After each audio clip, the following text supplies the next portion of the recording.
நம்ம பாட்டி, அம்மா, அக்கா, தங்கைகள், ஒவ்வொரு வீட்டில் இருக்கிற பெண் குழந்தைகள், இவங்க எல்லாருக்குமான பாதுகாப்பை உறுதி செய்வோம்னு சொன்னோம்.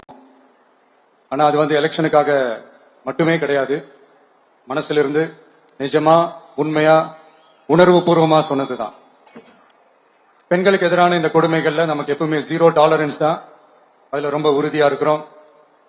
சோ சொன்னது எல்லாமே செய்யணும். கொஞ்சம் கொஞ்சமா, படிப்படியா அதை செயல கொண்டு வரணும். அதுல ரொம்ப தெளிவா இருக்கிறோம்.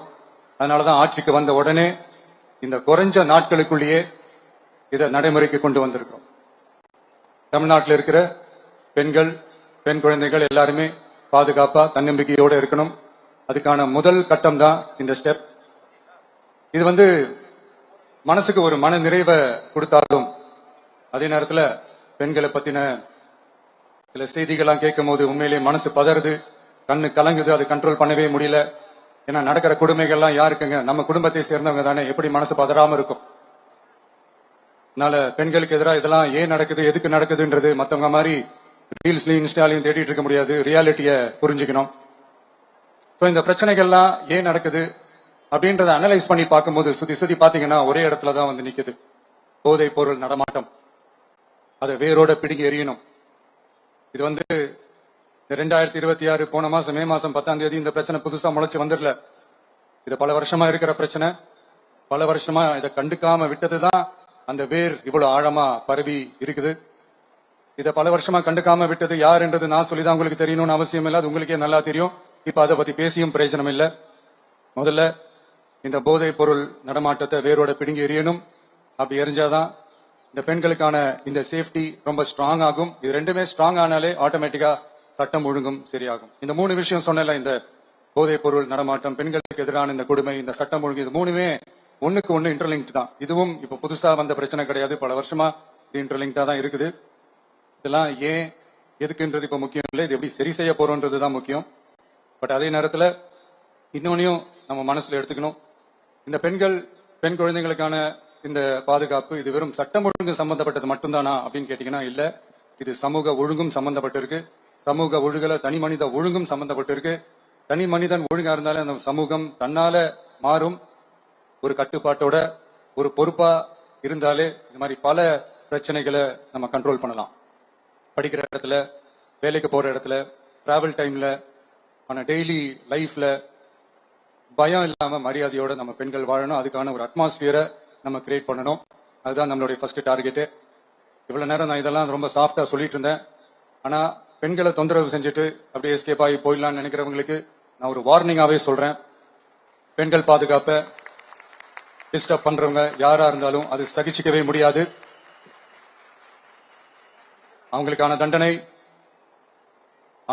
தண்டனைக்கான அந்த நடவடிக்கைகள் எல்லாமே போலீஸ் டிபார்ட்மெண்ட்ல இருந்து ரொம்ப கடுமையான ஒரு தண்டனையா இருக்கும்.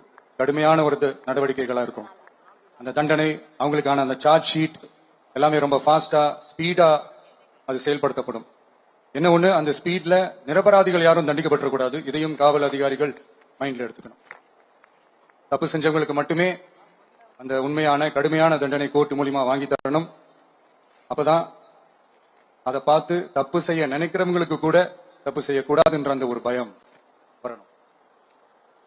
இந்த சிங்கப்பெண் சிறப்பு படைக்காக நம் அரசு சார்பாக முதற்கட்டமாக 354 கோடிக்கு மேல நிதி ஒதுக்கப்பட இருக்கு.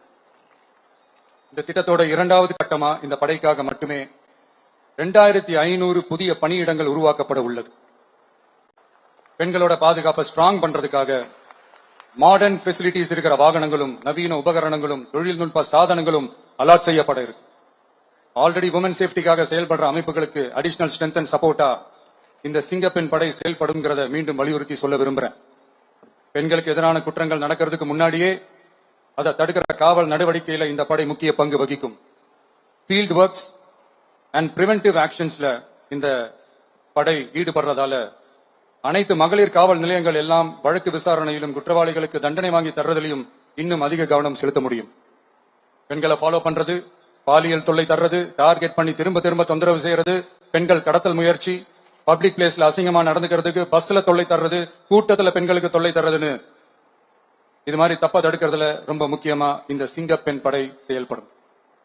பெண்களுக்கு எதிரான குற்றங்களை தடுக்க நடவடிக்கை எடுக்க இந்தியாவிலேயே முதல் முறையாக ட்ரோன் வாயிலாக பெட்ரோல் முறை அறிமுகப்படுத்தப்படும். நம்ம வீட்டு பெண்கள் அவங்களோட ட்ரீம்ஸ் அண்ட் எக்ஸ்பெக்டேஷன்ஸ் என்ன அப்படின்றத நம்ம அரசு நல்லாவே புரிஞ்சு வச்சிருக்கு. அதை கொஞ்சம் கொஞ்சமா நாங்க செயல்படுத்துவோம். உங்களுக்கான மரியாதையும் தான், உங்களுக்கான அந்த கண்ணியமும் தான் நம்ம அரசினுடைய highest and the most important priority. ஒரு கவர்மெண்டோட அந்த விஷன் அண்ட் டார்கெட் ஆனஸ்டா இருந்தாலே போதும். பிளான்ஸ் அண்ட் அட்டெம்ப்ட்ஸ் அது போற பாதை சரியா இருக்கும்னு சொல்லுவாங்க. அப்படிப்பட்ட ஒரு கவர்மெண்ட் தான் நம்மளுடைய கவர்மெண்ட், உங்களுக்கான கவர்மெண்ட். இந்த ஷார்ட் ஸ்பேன்ல இந்த சிங்கப்பெண் சிறப்பு படைய நடைமுறைக்கு கொண்டு வந்து இதுக்கு ரொம்ப கடுமையா உழைச்ச காவல்துறை அதிகாரிகளுக்கும் பணியாளர்களுக்கும் இந்த நேரத்தில் என்னுடைய பாராட்டுகளை தெரிவிச்சுக்கிறேன். இந்த நேரத்தில் என்னை பொறுத்த வரைக்கும் ஒரு கவர்மெண்டோட முதல் சக்சஸ், முழு சக்சஸ் இன்ஃப்ராஸ்ட்ரக்சரோட வளர்ச்சியிலையோ பொருளாதார வளர்ச்சியிலையோ மட்டுமே இல்லை, அந்த ஸ்டேட்டோட பெண்களும் குழந்தைகளும் மரியாதையா வாழ்றாங்களா அப்படின்றதுல தான் அந்த கவர்மெண்டோட முழு சக்சஸுமே இருக்கு. அதோட சேர்ந்ததுதான் மற்ற எல்லா வளர்ச்சியும். அதுலயும் நாங்க கவனம் ஃபுல் கான்சென்ட்ரேட் பண்ணுவோம். கான்பிடென்டா இருங்க, நல்லதே நடக்கும், வெற்றி நிச்சயம். மீண்டும் சந்திக்கும் வரை நன்றி, வணக்கம்.